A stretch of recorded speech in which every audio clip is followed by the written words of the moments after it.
Rayachoti TDP MLA అభ్యర్థి మందిపల్లి రాంప్రసాద్ రెడ్డికి మద్దతుగా ఆయన సతీమణి హరిత విస్తృత ప్రచారం చేస్తున్నారు. ఇంటింటికి తిరుగుతున్నారు. 15 ఏళ్లుగా రాయచోటి అభివృద్ధిని ఎమ్మెల్యే గడికోట శ్రీకాంత్ రెడ్డి పట్టించుకోలేదని, ఈ ఎన్నికల్లో ఆయనకు బుద్ధి చెప్పాలంటూ ఓటర్లకు కోరుతున్నారు హరిత. మందిపల్లి కుటుంబం గత 45 ఏళ్లుగా రాయచోటి నియోజకవర్గంలో ప్రజలకు అందుబాటులో ఉంటామని తెలిపారు. తన మామ మండిపల్లి నాగిరెడ్డి 2 సార్లు ఎమ్మెల్యేగా పనిచేసి ఎంతో అభివృద్ధి చేశారని, ఇప్పుడు తన భర్త రాంప్రసాద్ రెడ్డి గెలిస్తే మరింత అభివృద్ధి జరుగుతుందని హామీ ఇస్తున్నారు.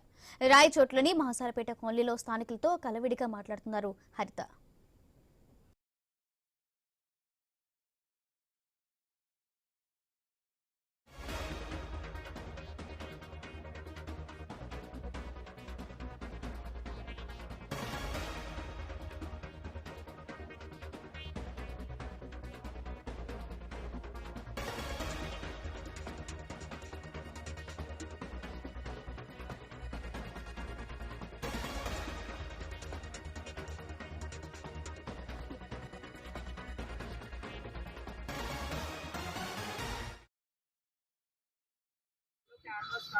స్టార్ట్ చేసాం ఇవాళ ఉదయం నుంచి. చాలా మంచి రెస్పాన్స్ ఉంది ఇక్కడ. ప్రతి ఒక్కరు వాళ్ళకే బయటికి వచ్చి మేము మీకే ఓటేస్తాం, తెలుగుదేశం పార్టీ చూసారు అంటున్నారు.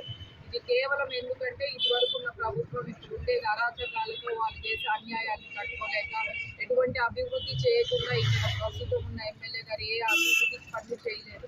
అందుకని ఈ మార్పు వచ్చింది అని నేను అనుకుంటున్నాను. మాసాపేటలో కానీ ఎక్కడైనా. ఇంకొకటి ఏంటి అంటే ఎంపీ కమలం గుర్తుకు వచ్చింది బీజేపీకి. ఇక్కడ ఉన్న మైనార్టీస్ మేము వెయ్యము అని అంటున్నారు. నేను అడిగేది ఒక్కటే క్వశ్చన్, వైసీపీ ఎంపీ మీ ఇళ్ళకి ఎన్నిసార్లు వచ్చాడు? మీ దగ్గరికి మీకేమన్నా సహాయం చేశాడా? ఇక్కడున్న వైసీపీ ఎంపీ 15 ఏళ్లలో మీ ఇళ్ళ దగ్గరికి ఎన్నిసార్లు వచ్చాడా? మీకు ఏమైనా ఫండ్స్ రిలీజ్ చేశారా? డెవలప్మెంట్ ప్రోగ్రామ్స్ మీద కానీ ఎవరు రాలేదు కదా.